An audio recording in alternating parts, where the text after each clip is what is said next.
Então vamos lá, 1 Coríntios capítulo 5. Vamos ver a opinião do apóstolo Paulo sobre a Páscoa. E aí a gente vai ver se a nossa opinião é a mesma do apóstolo Paulo. Se a nossa opinião não for a mesma do apóstolo Paulo, quem está errado? Nós, né? Nós. Ele com certeza não estava. Então 1 Coríntios capítulo 5. Essa igreja de Coríntios era uma igreja que ela tinha por característica, ela foi fundada pelo apóstolo Paulo. Lá em Atos 18, você vê a segunda viagem missionária do apóstolo Paulo, quando ele vai a Coríntios, e lá aos Coríntios, e funda essa igreja. Era uma igreja perfeita? Não. Na terra não tem igreja perfeita, né? Eu até falei com o irmão Enoir aqui no começo do culto, ele falou, realmente, a igreja na terra, ela tem, não só trigo, mas também tem joio. É igual, tem gente que fala assim, não, todo político é problemático. Não, não é verdade, né, irmãos? Temos políticos sérios, honestos, que buscam a verdade. Toda profissão, na minha profissão eu sou dentista, tem cada um, né, que faz bobagem, e tem outros que buscam ser sério, que buscam... Então todas as áreas existem pessoas bem intencionadas e pessoas, infelizmente, com intenção ruim. E nessa igreja que o apóstolo Paulo fundou, havia problema. E o apóstolo Paulo, depois que ele fundou essa igreja, ele precisou viajar. E ele ficou alguns anos sem voltar. E ele tinha ouvido notícias que essa igreja de Coríntios estava com problemas. E aí, 1 Coríntios capítulo 5, versículo 1, geralmente se ouve que há entre vós imoralidade. Era um problema muito sério, né? Inclusive Coríntios havia um sentido pejorativo que se dizia corintianizar, que é jogar a pessoa para a imoralidade, tá? Era uma cidade muito problemática, uma cidade promíscua, uma cidade portuária, era muita gente passando e uma promiscuidade terrível, tá? Parece que hoje no Brasil nós temos sofrido, né, irmãos? A gente vê as cidades, festas pagãs, coisas terríveis acontecendo que às vezes até contaminam a igreja. E essa igreja, ela tinha uma imoralidade tal que nem mesmo entre os gentios, entre o pessoal daí de fora, existe igual, que tem a ver quem se atreva a possuir a mulher do seu próprio pai, né? Era um filho, né, que o pai casou de novo, tinha uma nova esposa, e o filho estava tendo caso com a madrasta. Era uma coisa terrível, grotesca. E contudo, andais vós ensoberbecidos, cheios de si, cheios de razão, e não chegastes a lamentar, nem a se entristecer, para que fosse tirado do vosso meio quem tamanho ultraje praticou. Eu, na verdade, ainda que ausente em pessoa, mas presente em espírito, já sentenciei, como se estivesse presente, que o autor de tal infâmia seja, em nome do Senhor Jesus, reunido vós e o meu espírito, com o poder de Jesus, nosso Senhor, entregue a Satanás. Eu quero que entregue esse homem a Satanás. Não pense, irmãos, que o apóstolo Paulo está sendo malvado aqui. Ele está irado, com toda certeza. Muito triste. Imagine que ele fundou essa igreja, irmãos, e lá em Coríntios ele apanhou. Ele sofreu terrivelmente antes de fundar essa igreja. E ele havia fundado essa igreja com todo o amor no coração, havia pastoreado essa igreja, e agora a igreja estava sendo conivente com esse homem que praticou esse ato, não estava expulsando ele. E o apóstolo Paulo, ele diz algo bastante impressionante: entrega esse homem a Satanás. A princípio, parece até estranho que um apóstolo dê uma sentença como essa. Mas havia um propósito aqui, para a destruição da carne, a fim de que o espírito seja salvo no dia do Senhor. Nós cantamos, né? A cruz que me atraiu. A cruz, na Bíblia, ela é um instrumento de morte. Ela mata a carne, mas não o espírito. Mata a carne. Esse homem, o apóstolo Paulo estava dizendo, em outras palavras, entrega esse homem a um sofrimento, a uma punição tão violenta, que é possível que em meio ao grande sofrimento, à destruição da carne, ele venha ao arrependimento. Ele perceba o mal que ele tem feito e ele se converta, para que no dia do Senhor, no dia do ajuste de contas, ele encontre a salvação. Versículo 6: não é boa a vossa jactância, o vosso procedimento, a maneira como vocês estão se alegrando com coisas erradas. Não sabeis que um pouco de fermento leveda toda a massa? Ele está: lançai fora o velho fermento, para que sejais nova massa, como sois de fato sem fermento. Bom, quem já cozinhou um dia, sabe o efeito que o fermento causa, né? Coloca lá um pouquinho de fermento, a coisa cresce, não é assim? Se o fermento não for bom, a massa não cresce, fica ruim. Apóstolo Paulo está dizendo aqui, olha, se tem alguma coisa errada, precisa ser removida, para que não venha contaminar. Ele está comparando o fermento a algo contagioso, a algo que contamina e traz destruição, e por isso precisa ser removido. Lançai fora o velho fermento, para que sejais nova massa, como sois de fato sem fermento. Pois também Cristo, nosso Cordeiro Pascal, foi imolado. Para trazer salvação, o Senhor Jesus precisou morrer, ser crucificado e passar por grande sofrimento. Então o apóstolo Paulo está fazendo uma comparação. Tirar o fermento vai doer. Tirar essa pessoa daí vai causar dor, mas é necessário que se faça.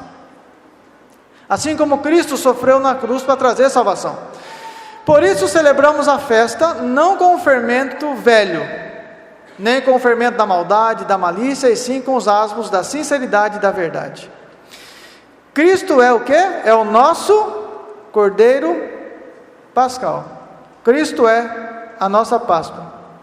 Cristo é a nossa Páscoa? É interessante essa pergunta, porque nós vemos hoje aí fora, que para a maioria das pessoas, Cristo não é a Páscoa, e eles nem sequer estão preocupados com o verdadeiro sentido da Páscoa. E nós, irmãos, a Igreja do Senhor Jesus, nós jamais podemos deixar de ter essa preocupação, de saber se realmente Cristo é a nossa Páscoa, se nós temos realmente nos alimentado do Cordeiro Pascal. Por isso, eu queria pensar com os irmãos, lá em Êxodo, lá no Velho Testamento, quando a Páscoa, ela foi instituída por Deus. Então Deus promoveu, né? Ele foi aí o promotor. Ele criou essa festa. Eu creio que é uma passagem conhecida, que os irmãos já leram muitas vezes. Mas é sempre bom relembrar como surgiu a Páscoa. Porque é uma oportunidade muito especial de nós ensinarmos as nossas crianças, né? Para que elas cresçam com a mentalidade correta acerca dessa festa, da importância que essa festa tem, e de como comemorá-la de forma a glorificar o nosso Deus. Êxodo capítulo 12. Disse o Senhor a Moisés e a Arão na terra do Egito: este mês vos será o principal dos meses, será o primeiro mês do ano. Que mês que era esse? Vocês sabem por que a Páscoa, você sabe que dia que vai ser a Páscoa ano que vem? Não sei. Para saber, teria que pegar o calendário dos judeus, original, para saber quando que é o primeiro mês deles. O primeiro mês dele chama Abib, ou mês de Nissan. É o primeiro mês do calendário deles. O nosso é janeiro, né? O deles é Abib. Esse mês, normalmente, para nós, no nosso calendário, ele fica entre março e abril. Então eles marcam lá quando que vai ser o primeiro mês deles, e aí a gente copia aqui. Por isso que a gente nunca sabe quando vai ser a Páscoa, porque é definida pelo calendário judaico. O calendário deles é um pouco diferente do nosso. O nosso é pelo sol, o deles é pela lua. Então a contagem é um pouco diferente, por isso que tem essa variação para o nosso calendário, né? E aqui, Deus diz para eles assim: esse mês que vocês estão aí no Egito, e vocês vão sair do Egito, vão para um outro país, e todo ano vocês vão comemorar essa saída, e esse para vocês vai ser o primeiro mês do ano. Por que Deus queria que fosse para eles o primeiro mês do ano? Porque eles estavam acostumados a ser escravos no Egito, e lá tinha todo um sistema, uma cultura, uma maneira de viver. E agora Deus estava dizendo para eles assim: ó, vocês vão começar do zero. Irmãos, é interessante às vezes na nossa conversão, quando a gente passa realmente por uma conversão verdadeira, é um recomeço tão violento, que parece que tudo começa do zero. São coisas realmente novas na nossa vida. E Deus planejou isso para aquele mês, para aquela Páscoa. Versículo 3: falai a toda a congregação de Israel, dizendo: aos 10 deste mês, cada um tomará para si um cordeiro, segundo a casa dos pais, um cordeiro para cada família. Mas se a família for pequena, para um cordeiro, pouca gente, um cordeiro vai ter carne demais, vai sobrar carne. Então convidará ele o seu vizinho mais próximo, conforme o número das almas, conforme o que cada um puder comer, para que não haja desperdício, né? Por aí calculareis quantos bastem para um cordeiro. Então Deus ordenou a Páscoa com um churrasco, né, de um cordeiro por família. Se a família fosse muito pequena, convidava também o vizinho para que comessem junto, para que nada sobrasse, para que tudo fosse da forma e quantidade exata. Qual era a característica do cordeiro? Irmãos, quem que é o nosso cordeiro pascal? É? Cristo. Amém, irmãos. Versículo 5, foi o apóstolo Paulo que disse isso, tá, irmãos? Portanto é a verdade. Se fosse eu, você podia desconfiar, mas não é, né? Foi o apóstolo Paulo que disse. É verdade. Versículo 5: o cordeiro será sem defeito. Perfeito. Perfeito. Macho de 1 ano. Podereis tomar um cordeiro, um cabrito, e o guardareis até o 14º dia deste mês. Quem fosse muito pobre e não tivesse um cordeiro, então Deus também permitiu que fosse colocado um cabrito ali, para que ninguém ficasse de fora. E todo o ajuntamento da congregação de Israel o imolará no crepúsculo da tarde. Irmãos, qual foi o horário que o Senhor Jesus expirou na cruz? Todos lembram? A Bíblia, ela nos dá aí uma pista. Vamos dar uma olhada nessa pista aí. Lucas capítulo 23, versos 44 a 46.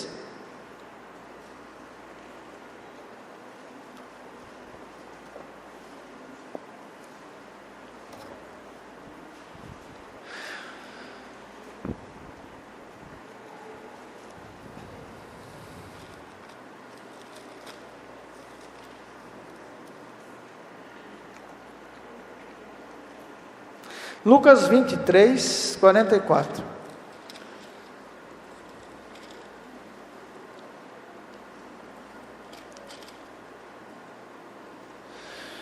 Já era quase a hora sexta. A hora sexta, pelo relógio ali, né, de Israel, era por volta das 3 da tarde, tá, irmãos? Um pouquinho para frente.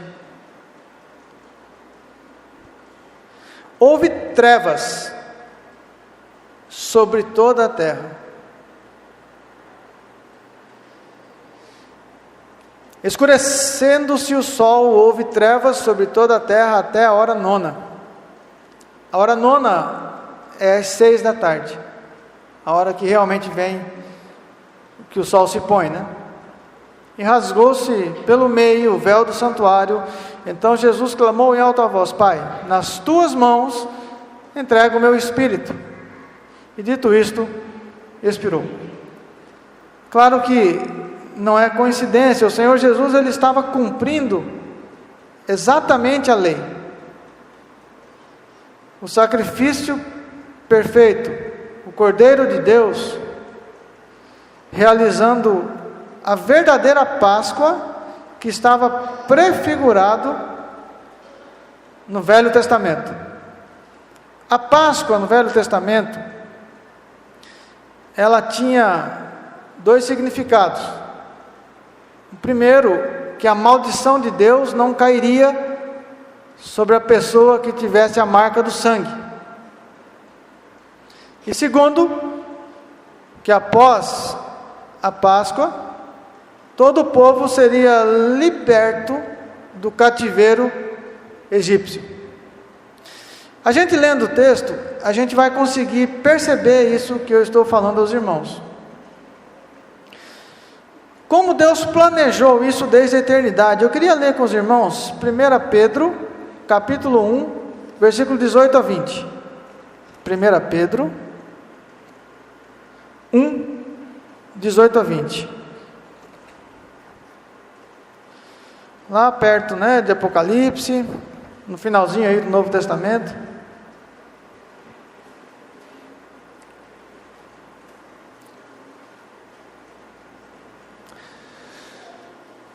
Pedro capítulo 1, versículo 18 a 20. Sabendo que não foi mediante coisas corruptíveis, como prata ou ouro, que fostes resgatados, que fostes comprados, do vosso fútil procedimento, que vossos pais vos legaram. Aqueles procedimentos e cultura errados que eles tinham. Como vocês foram comprados, arrancados disso? Vocês foram comprados pelo precioso sangue, como de cordeiro sem defeito e sem mácula, o sangue de Cristo, conhecido com efeito antes da fundação do mundo. A salvação não é um plano B. Não é que Deus ficou assustado com o que Adão fez. Não. Nada, nunca, jamais fugiu do controle do nosso Deus. Porém, manifestado no fim dos tempos por amor de vós. Né? O apóstolo chama aquele tempo já dos tempos finais, quando o Senhor Jesus veio cumprir tudo aquilo que a respeito dele estava prefigurado no Velho Testamento. Ele veio trazer a verdadeira libertação da vã maneira de viver.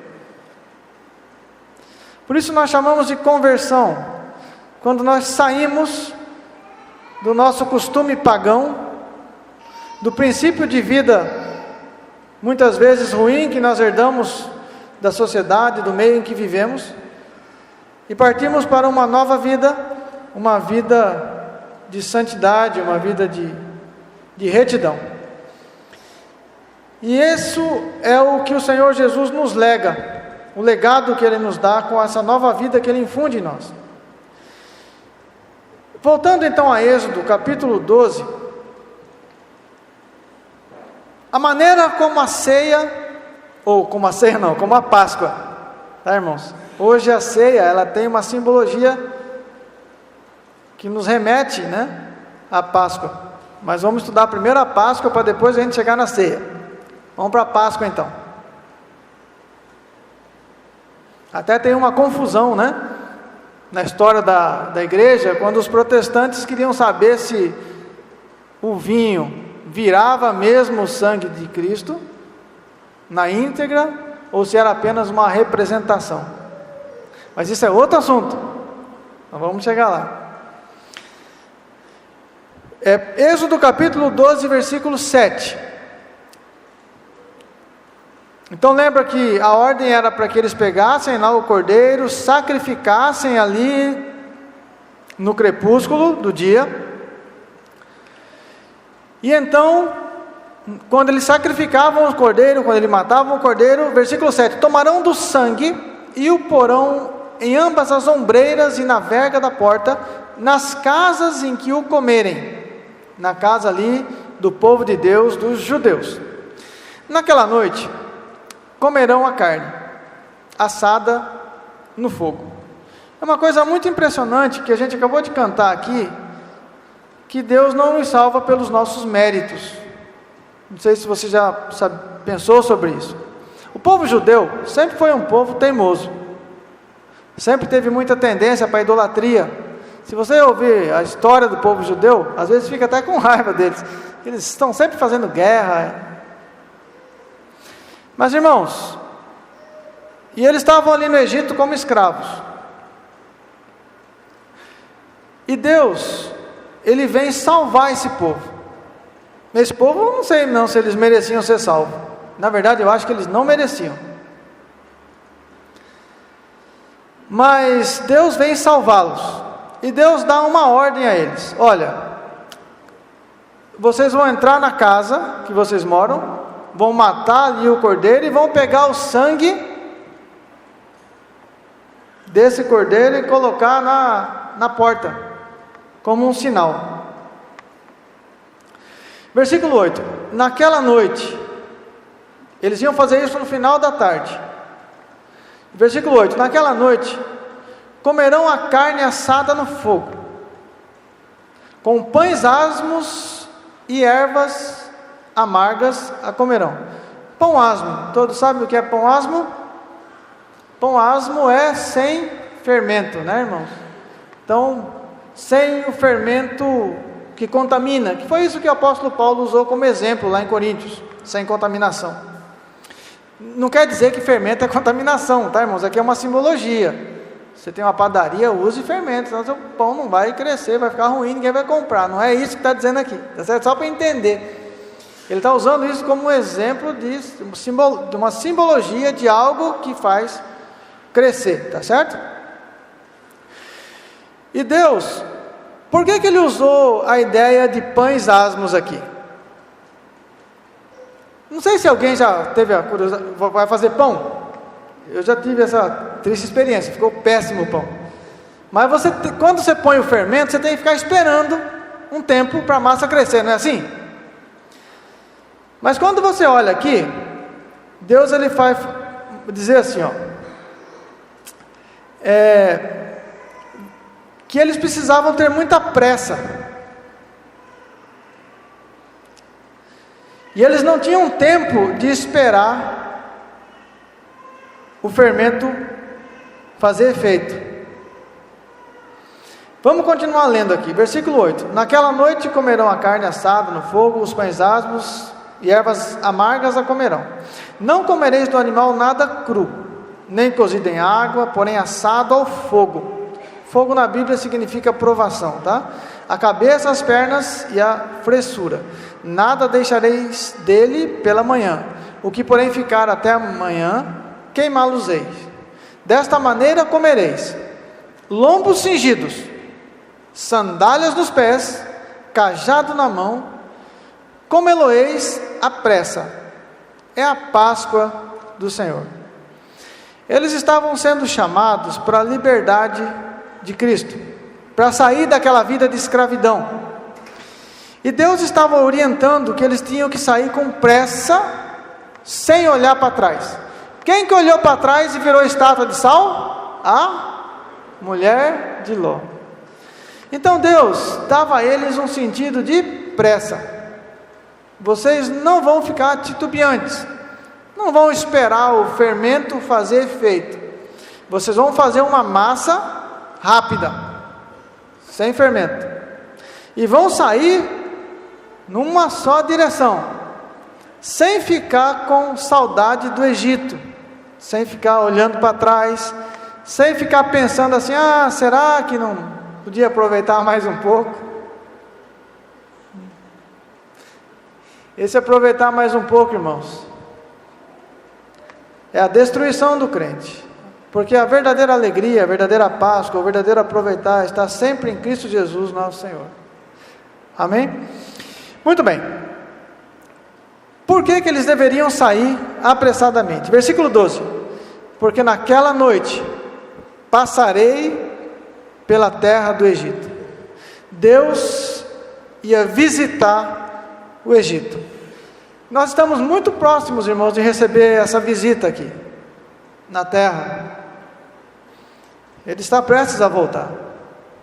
Ele já veio como cordeiro. A Bíblia diz que ele vai voltar como um leão, tá?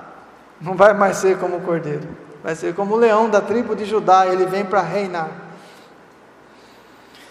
E ele está próximo a vir. E ele avisa a todos nós: naquela noite passarei pela terra do Egito e ferirei a terra do Egito. A Bíblia, quando usa essa palavra ferir, ela tem o sentido de matar, tá? Para nós, ferir, o ferido não está morto ainda, né? Ele só está ferido, mas na Bíblia não. Na Bíblia, ferir é o mesmo que matar. Ferirei na terra do Egito todos os primogênitos, desde os homens até os animais. Não escaparia nada, né, irmãos? Executarei juízo sobre todos os deuses do Egito. Eu sou o Senhor.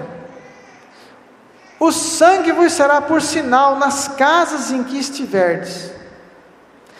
Quando eu vir o sangue, passarei por vós, e não haverá entre vós praga destruidora, quando eu ferir a terra do Egito. Aqueles que têm a marca do sangue estão protegidos da ira que há de vir sobre toda a terra.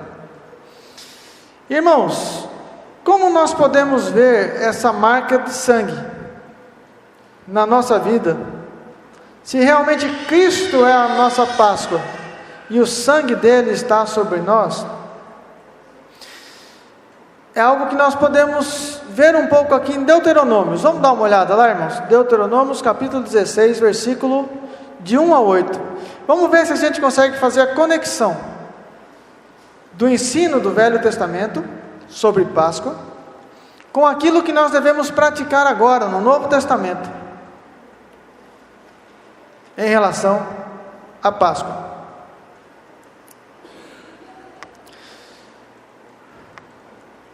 Capítulo 16, versículo 1. Guarda o mês de Abibe e celebra a Páscoa do Senhor teu Deus, porque no mês de Abibe o Senhor teu Deus te tirou do Egito de noite. Isso aqui para nós, irmãos, no Novo Testamento é simbólico, tá? Eu não sei se alguém aqui já morou no Egito. Claro que não é essa a ideia aqui, tá? Que você fugiu do Egito e veio para Bela Vista, ou no meu caso para Corumbá, não é isso. Mas é no sentido simbólico. Tem gente que quer comemorar a Páscoa igual fazia lá no Velho Testamento. Não, tá? Isso aqui está para nossa instrução na Bíblia, para que a gente entenda a mente do Espírito aqui, o que o Senhor está nos ensinando com esta passagem, né? E como o Espírito Santo nos guia para aplicar isso às nossas vidas hoje. Versículo 2: então sacrificarás como oferta de Páscoa ao Senhor teu Deus do rebanho do gado, no lugar que o Senhor escolher para fazer ali habitar o seu nome. No Velho Testamento, o lugar que Deus escolheu é Jerusalém, né? Lá onde havia o templo de Salomão. Hoje, o templo já não é um lugar físico. O templo é a casa de oração, é o povo de Deus, né? Nós somos o templo do Espírito Santo. Nela não comerás levedado. Levedado é aquilo que tem fermento, tá? Então Deus deu uma ordem para que nesses dias das festas eles não comessem o fermento, justamente para lembrar que Deus é santo, que Deus exige pureza dos seus filhos. Isso é apenas uma forma simbólica para lembrar, tá? 7 dias nela comerás pães asmos, esse pão rápido, esse pão que não dá tempo de crescer, tá? É um pão sem fermento, pão de aflição, porquanto apressadamente saíste da terra do Egito. Então isso aqui era para trazer à memória do povo aquilo que eles tinham vivido, aquela experiência que eles tiveram com Deus, para que te lembres todos os dias da tua vida, do dia em que saíste da terra do Egito. Irmãos, nós podemos nos lembrar desse dia. É bom você se lembrar, é bom eu me lembro. No dia em que Deus, pela orelha, foi me puxando para fora do Egito. Egito aqui, irmãos, é uma simbologia, tá? De uma vida errada, que em algum momento a gente pode ter tido. Para que te lembres, né, todos os dias da tua vida. Versículo 4. Fermento não se achará contigo por 7 dias. Em todo o teu território, também da carne que sacrificares à tarde, no primeiro dia, nada ficará até pela manhã. Né? No final da tarde sacrificava o cordeiro, e aquele cordeiro era comido por inteiro. O que sobrasse tinha que ser destruído. Porque assim, irmãos, é a salvação. É uma medida certa para mim e para você. Não é algo que se desperdiça, e não é algo que você guarda para amanhã. Hoje é o dia aceitável do Senhor. Hoje é o dia. Não poderás sacrificar a Páscoa em nenhuma das tuas cidades que te dá o Senhor teu Deus, senão no lugar que o Senhor teu Deus escolher para ali fazer habitar o seu nome. Ali sacrificarás a Páscoa, à tarde, ao pôr do sol, ao tempo que saíste do Egito. Porque o Senhor é quem determina todas as coisas, Ele escolhe a forma, o como e o local. Então acozerás e comerás no lugar que o Senhor teu Deus escolher, sairás pela manhã e voltará às tuas tendas, depois que as festas acabarem, né? 6 dias comerás pães asmos, e no 7º dia solenidade ao Senhor teu Deus, nenhuma obra farás, porque Deus exige exclusividade daqueles que o buscam. Não dá para servir ao Senhor e ao mesmo tempo servirmos a nós mesmos. Nós temos que escolher a quem nós queremos priorizar, né? Se Deus ou se nossos interesses. E aqui, irmãos, eu queria compartilhar com os irmãos agora, já para terminar, Mateus capítulo 26. Mateus capítulo 26.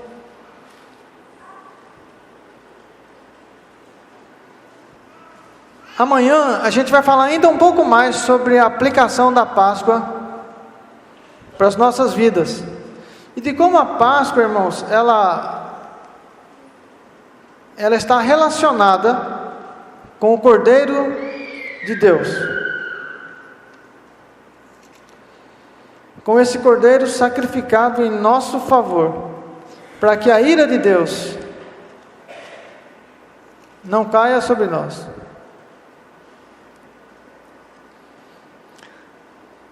E para que nós tenhamos a oportunidade de termos perfeita comunhão com Ele. Mateus capítulo 26, o versículo é o 28. Vou começar do 26, tá, irmãos? Mateus 26. Enquanto comiam, tomou Jesus um pão, e abençoando-o partiu, e deu aos seus discípulos, dizendo: tomai e comei, isto é o meu corpo.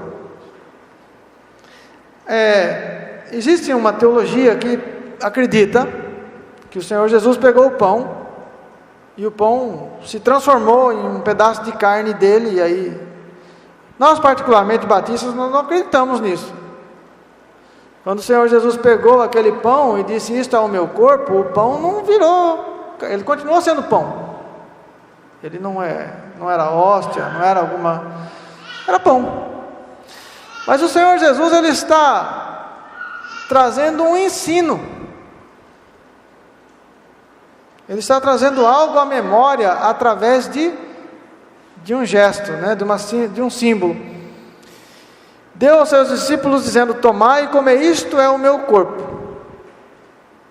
A seguir, tomou um cálice, e tendo dado graças, o deu aos discípulos, dizendo: bebei dele todos, porque isto é o meu sangue, o sangue da nova aliança, derramado em favor de todos.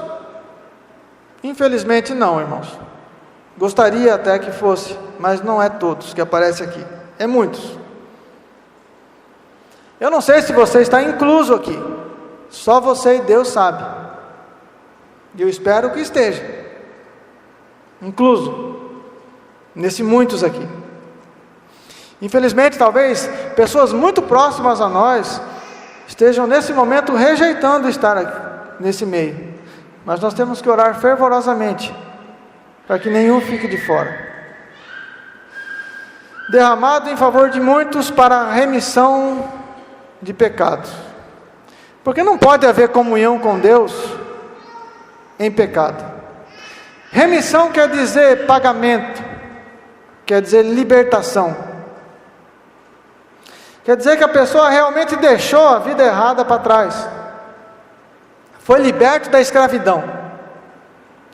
É interessante, irmãos, quando se fala em escravidão, porque todos nós pensamos que nós nunca fomos escravos de nada, né? Os judeus pensavam assim, Jesus falou: vocês precisam de libertação, mas nós nunca fomos escravos.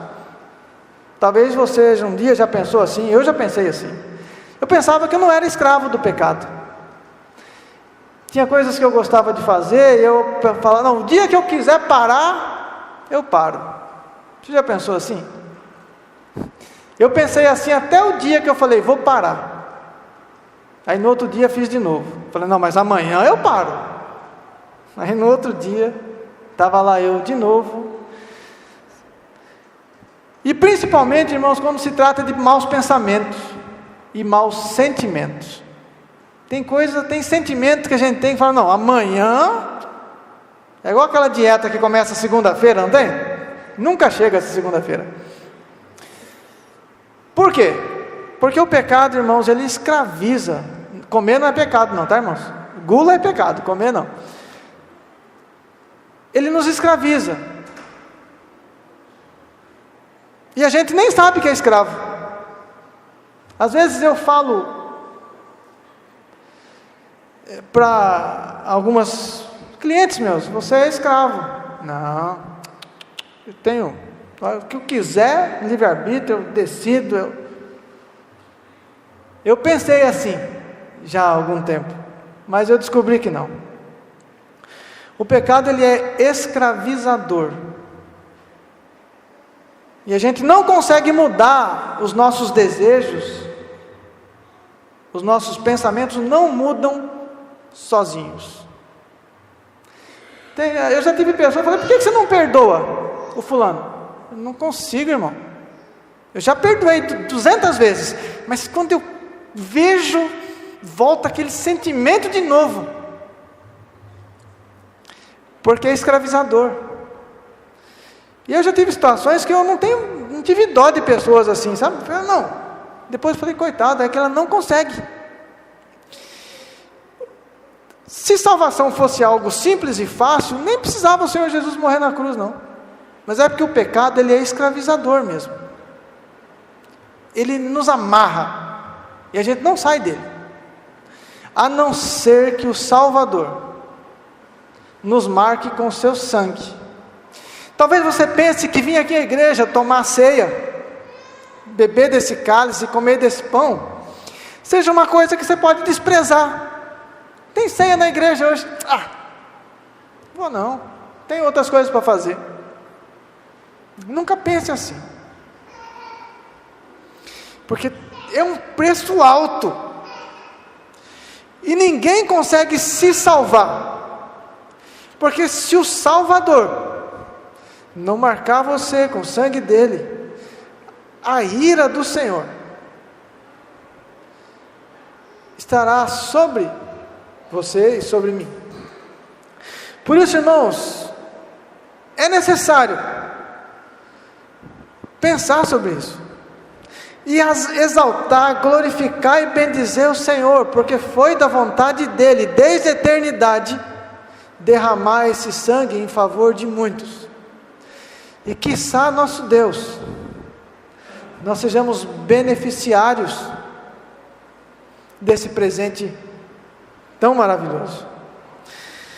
Versículo 29, o Senhor Jesus diz assim,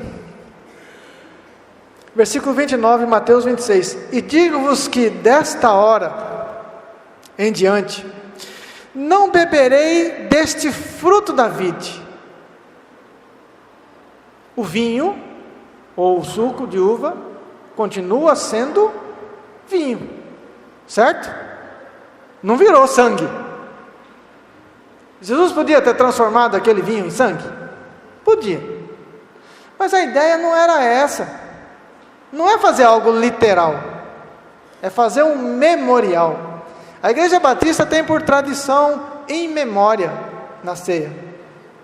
Por isso que para nós não vira sangue, mas representa todo o poder, toda a glória, toda a adoração devida àquele precioso sangue vertido na cruz. Os irmãos entenderam?